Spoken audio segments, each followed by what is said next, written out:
Halo, perkenalkan nama saya Ramadana Dwi Saputra. Saya mahasiswa D3 Teknologi Pertanian Fakultas Sekolah Vokasi Universitas 11 Maret Surakarta. Di sini saya mau memperkenalkan sedikit tentang web yang saya buat dengan nama Rama DWS. Berikut isi tentang web saya, yaitu pertama ada tentang saya. Ya, saya sendiri adalah nama panjang saya adalah Ramadana Dwi Saputra. Saya angkatan 2022 dengan NIM V1822056. Riwayat pendidikan saya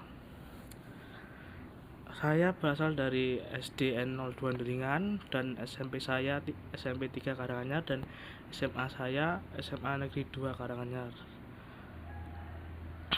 Berikut ada sedikit tentang pengalaman saya dalam bidang organisasi. Saya mengikuti ekstrakurikuler Sispala atau siswa pecinta alam. Dan di ini berikut sedikit kegiatan yang sering saya lakukan. Saya sering bepergian jalan-jalan di gunung, lebih tepatnya.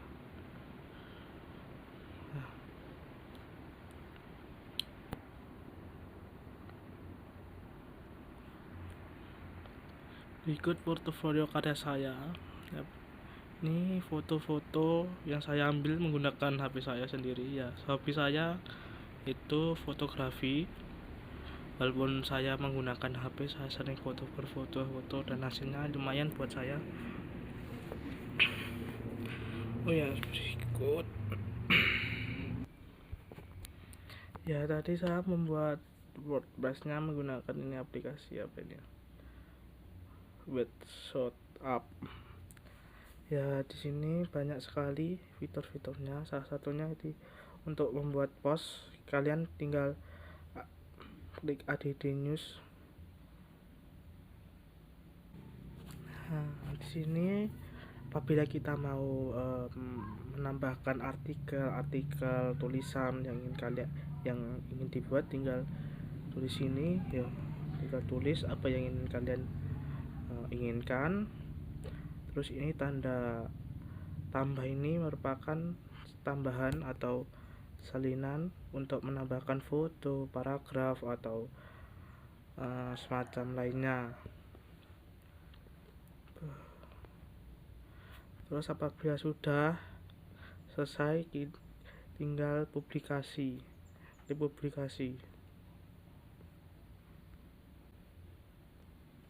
Untuk kembali ke halaman awal tadi, tinggal klik lebih besar tersebut. Terus tinggal kita berikutnya ada laman atau pages. Berikut adalah ini seperti tadi yang ngepost, tapi ini lebih ke laman kita pribadi atau lebih ke isi apa yang ingin ditampilkan di dalam beranda web kalian. Itunya sama seperti yang di post tadi, hanya penempatannya saja yang berbeda.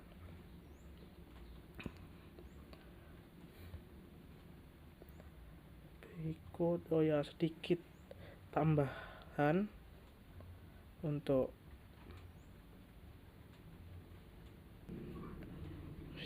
juga ya, untuk perlindungan data pribadi ini sangat penting ya untuk web kalian, untuk bagaimana kita melindungi diri sendiri agar tidak terhack atau dirampas orang lain.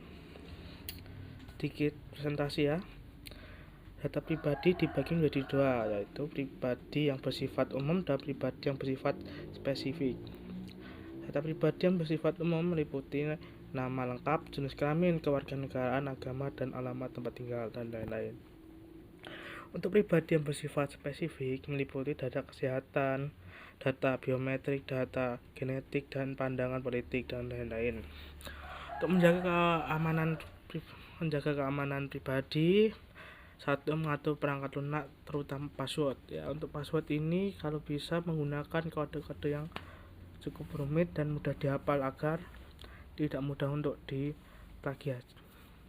Kedua, banyak membaca di media sosial tentang modus baru tentang penipuan digital.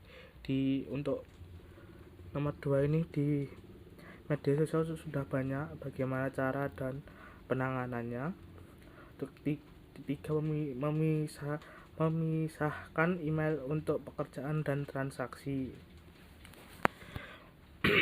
Berikutnya 4, tidak oversharing tentang kehidupan pribadi dan lain-lain sebagainya. Nah, untuk ini lebih baik untuk nomor 4, kalau sharing-sharing kehidupan lebih baik ke motivasi.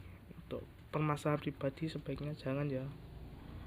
Nah, berikut ini menghindari berita hoax. Kita harus lebih pintar-pintar dalam menyikapi berita yang telah tersebar. Informasi merupakan pesan tentang suatu kejadian yang biasanya termuat dalam media kabar maupun lisan. Informasi yang tidak benar itu sering disebut sebagai istilah hoax atau oleh masyarakat modern saat ini.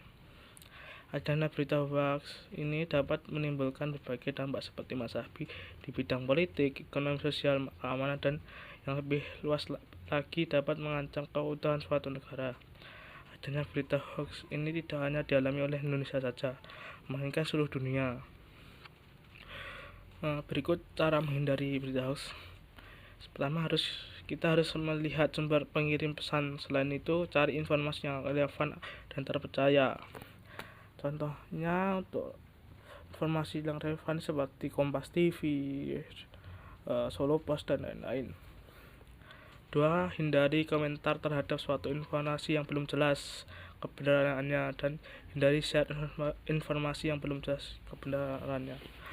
Untuk ini kita harus lebih teliti lagi ya tentang menyebarkan dan masukkan informasi itu dalam grup lain atau semacamnya. Harus lebih pintar lagi tentang menyebarkan informasi. 3. Berpikir logis dan memiliki pendirian dan membaca berita pada sumber yang terpercaya. Ini kembali lagi ke nomor 1.